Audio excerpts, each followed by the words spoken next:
Hi guys, सो कैसे हैं आप लोग? आई होप सब लोग बढ़िया होंगे। So in this video we are going to start structure query language और इसको हम बेसिक टू एडवांस लेवल पे समझेंगे। और हम लोग समझेंगे एग्जैक्टली एसक्यूएल कम्युनिकेट कैसे करता है डेटाबेस के साथ। अब ये इसलिए भी इम्पोर्टेंट है क्योंकि आगे जाके हम लोग जेंगो से कुछ एप्लीकेशन बनाएंगे और ऑफकोर्स वहाँ पे हमको डेटाबेस की ज़रूरत पड़ेगी, राइट? हम लोग डेटा स्टोर करेंगे डेटाबेस में। सो हमको ये जानने की ज़रूरत पड़ेगी कि एग्जैक्टली हम लोग डेटाबेस के साथ कैसे कम्युनिकेट करेंगे। अगर हमको पर्टिकुलर डेटा चाहिए फ्रॉम द डेटाबेस, सो हम लोग कैसे उसको फाइंड आउट करेंगे। तो उसके लिए पहले हमको समझना पड़ेगा स्ट्रक्चर क्वेरी लैंग्वेज। अब ये सीरीज खत्म होने के बाद हम लोग जेंगो पे स्विच करेंगे, तो आप लोग को अंडरस्टैंडिंग हो जाएगा कि डेटाबेस की कनेक्टिविटी कैसे किया जाता है, डेटाबेस के साथ कैसे काम करते हैं, राइट? और ये वीडियो में हम लोग देखने वाले हैं कि एसक्यूएल डेटाबेस को कैसे हैंडल करता है। अगर कोई डेटा हमको स्टोर करना हुआ, अपडेट करना, डिलीट करना हुआ, और आप लोग को ऐसा नहीं लगेगा कि हम लोग बस थ्योरी सीख रहे हैं। हम लोग सीखेंगे एक रियल प्रोजेक्ट में एसक्यूएल का यूज कैसे होता है। और हाँ, एसक्यूएल को एक दो घंटे का टॉपिक नहीं है यार, ये एक प्रॉपर स्किल है। ये एक प्रॉपर स्टैंडर्ड लैंग्वेज है जो डेटाबेस के साथ कम्युनिकेट करता है। सो इसको हम धीरे धीरे समझेंगे डेप्थ में जाके। कोई फटाफट शॉर्टकट वाला रास्ता नहीं अपनाएंगे जिससे आप लोग का स्किल अधूरा हो जाए।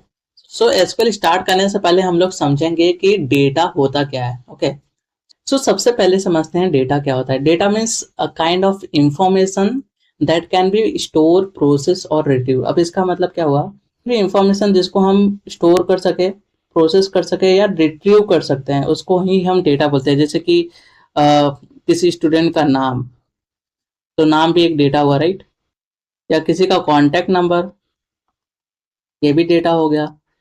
किसी स्टूडेंट का मार्क्स, ये भी डेटा हो गया, राइट? और जो हम वेबसाइट पे लॉगिन करते हैं वो भी तो एक डेटा हो गया। जैसे वेबसाइट, कंपनी, सबके पास हजारों लाखों डेटा जनरेट होता है डेली बेसिस पे। और इन्हीं डेटा को स्टोर करने के लिए हम डेटाबेस का यूज करते हैं। और इन्हीं डेटाबेस से बात करने के लिए हम लोग एसक्यूएल का यूज करते हैं। जैसे कि आप लोग फ्लिपकार्ट पे कोई भी चीज ऑर्डर करते हो, तो पहले आप लोग क्या करते हो? अपना एड्रेस वगैरह हर एक चीज फिल करते हो, राइट? सो वो एड्रेस वगैरह क्या है? एक तरीके से डेटा है। अब वो डेटा कहाँ जा रहा है? वो फ्लिपकार्ट के डेटाबेस में जा रहा है। उसके बेस पे ही तो आपका प्रोडक्ट आपके लोकेशन पे डिलीवर होगा, राइट? आई होप यहाँ तक समझ में आ गया होगा। सो आगे बढ़ते हैं। So what is a database? A database is an organized collection of data. It stores data in structured format so we can access, update and manage it easily. अब इसका मतलब क्या हुआ?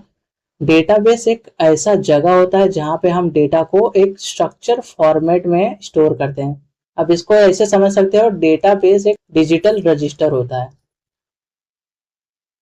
अब ये डिजिटल रजिस्टर में डेटा को store करने के लिए डेटा का एक प्रॉपर स्ट्रक्चर होना चाहिए। मतलब डेटा जो है टेबल के फॉर्मेट में होना चाहिए। Table in the sense, table में कुछ रोज रहेंगे, कॉलम्स रहेंगे। ओके, अब ये डेटाबेस की हमको जरूरत क्यों पड़ गई? सो पहले क्या होता था? रजिस्टर यूज होता था स्कूल्स में, राइट? अटेंडेंस के लिए, राइट? तो वो अटेंडेंस में क्या होता था? स्टूडेंट के जितने भी डिटेल्स होते थे वो रजिस्टर में लिखा जाता था। बाय चांस किसी भी स्टूडेंट का record like name, age and marks and all अगर अपडेट करना हुआ या चेंजेस करना हुआ तो टीचर्स लोग को बहुत डिफिकल्टीज होती थी। अब ये केस में क्या हुआ? हमारे पास डेटा बेस आ गया। अब इसमें क्या होता है? डेटा को एक ऑर्गेनाइज मैनर पे स्टोर करते हैं। तो अभी के डेट में क्या हो गया? अगर स्टूडेंट को अटेंडेंस के लिए आईडी कार्ड स्वैप करते हैं और जो डेटा होता है वो स्कूल के डेटाबेस में स्टोर हो जाता है in the form of tables, right?